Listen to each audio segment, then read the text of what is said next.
हालांकि जो है माननीय राष्ट्रीय अध्यक्ष अखिलेश यादव जी ने जो शाम को प्रेस कॉन्फ्रेंस की हुई थी बजट आने के बाद में उन्होंने कंबाइन किया हुआ था, क्योंकि जो भारतीय जनता पार्टी है सरकार की तरफ से इससे पहले आप देखेंगे 2024-25 का जो बजट आया था, और वो बजट भी इसी तरीके से दिख रहा था। 25-26 का आया, उसका बजट भी यही दिख रहा था कि आपको ईयर अबाउट हम ईयर दर ईयर फंड बढ़ाते चले जा रहे हैं, और 25-26 का भी आया तो यही दिखाया जा रहा है कि हम बहुत हैंडसम अमाउंट ऑफ मनी दे रहे हैं। और जैसा कि आपको पता है कि अगर हम 3 ट्रिलियन इकोनॉमी बनाने का प्रयास करना चाह रहे हैं उत्तर प्रदेश को, तो आपको कम से कम 90 करोड़ 90 लाख करोड़ जो है दिखाना पड़ेगा खर्च, यस, तब जाकर के यस, आप जो जीडीपी का यस। करेंगे, तब जाकर के आपको वो 3 ट्रिलियन जो आपने टारगेट रखा हुआ है वो अचीव कर पाएंगे। उसके करीब तो आप दिख नहीं रहे हैं। हालांकि अभी आपने कहा कि नहीं हो सकता है हो जाए और हम डेप लेकर के चले जाएंगे, पर वो जो धरातल की सच्चाई है वहां पर देखने को नहीं मिल रहा है। आप पैसे एलोकेट करते हैं, फंड एलोकेशन होता है, इससे लास्ट ईयर जब एलोकेट किया गया हुआ था, अगर आप चले जाएंगे सेक्टर वाइज तो आपको पता चलेगा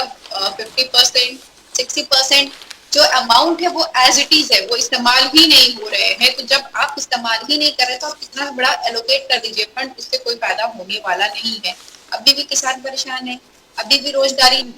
मिल पा रहा है, कानून व्यवस्था खराब हो रखी है। सबके हालात अगर सुधर नहीं रहे हैं तो आपके जो जो एलोकेशन हो रखा है फंड का, उस एलोकेशन से कोई फायदा नहीं होने वाला है। और जिस तरीके की यूएस ट्रेड